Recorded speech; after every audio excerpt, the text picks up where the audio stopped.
Hi, I'm Dan Clark of the Safety Brief. This is where we talk about health and safety hazards in today's demanding industrial and construction work sites. Let's train employees about lockout and tagout systems. Maintenance workers have dangerous jobs. They've got to crawl around on their bellies inside machinery to repair things, and there's always a risk that someone will come along and start the piece of equipment without knowing that there's somebody inside. And this is true whether the risk is for shock and electrocution, for crushing, or any other kind of hazard. In order to minimize this risk, the Lockout-Tagout system was developed.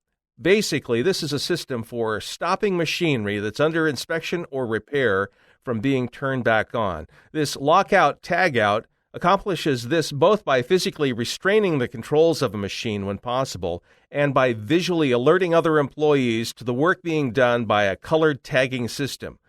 We'll be learning about the basics of the Lockout-Tagout system itself along the way, but right now we're focusing primarily on how to most effectively train your workers to understand and adhere to the system. Let's take a look at the basics. The first and easiest step in any training program is simply telling the employees what you want them to know. And here's the very basic information about Lockout-Tagout. If they are the one conducting the maintenance, this is what they need to do. Number one, know that before starting any maintenance project where the activity of the machine or system could hurt somebody, they should first go to the control panel for the machine and use a locking device so that nobody can turn it on. In some cases, it may be a ring that fits around the button or dial to stop it from being pushed or turned. Other cases, it might mean turning off the fuse in the breaker box and putting a padlock on the box to stop anybody from turning it back on. Number two, they need to attach a brightly colored tag that will direct attention to their locking device. Now, this tag should stand out so that other workers will look at it and read it. And that maintenance worker who puts the tag there must write something on it. The information like who placed the tag, what they're doing, and how long the maintenance is expected to last. Number three, workers should also know that if this project is going to go across multiple hours or days, every once in a while they should check on the tag to make sure that it's still in place. If work runs over the initially allotted downtime, the maintenance employees should update that tag information, because if coworkers see that work was scheduled to end 4 hours ago, they just might assume that somebody forgot to remove the tag and that they can safely start the machine back up. Not good. Now let's move on to the machine operators and non-maintenance workers. Your employees should be trained to always be looking for a locking and tagging device before starting up a machine, especially if they know that maintenance was scheduled for the near future. You should also train workers to also carefully inspect the details of a lockout tag and understand what's going on. If they're confused or concerned about why maintenance is being done, they should get to a supervisor before making any decisions or actions on their own. Speaking of which, employees should know to never remove a lockout tag if they themselves did not place it there. Even when the listed time period on the tag is passed, this rule stands. Now, getting your training to stick.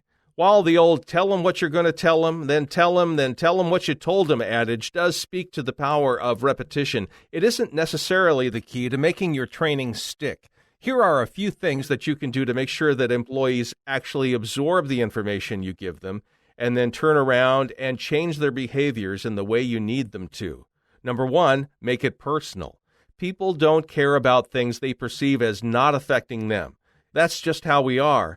So because of this, effective training will work in examples that hit home. Maybe you've had an accident before, noticed a close call, or can simply show scenarios in which something could go terribly wrong during maintenance in your own workplace. Sometimes it can be hard to relate to a guy on videotape talking about someone who lost his finger in the 1980s, so make sure your examples make sense and are easy to relate to. This can be helpful if you're being asked to carry out training by somebody else as well.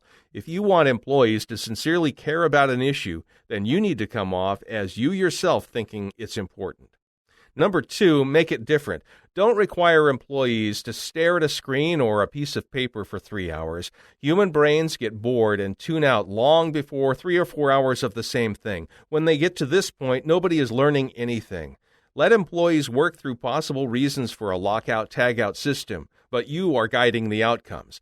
Think about role-playing and having workers actually go through the actions of placing a lockout-tagout device. Many people learn better when the training is tangible or hands-on. In fact, most people remember something they did better than something they just read or said aloud. Well, that's a wrap on Lockout-Tagout systems. Come back and join us again for more tips and techniques on how to stay safety compliant in today's ever-changing landscape of safety requirements. I'm Dan Clark of The Safety Brief, sponsored by Creative Safety Supply. See the website at creativesafetysupply.com.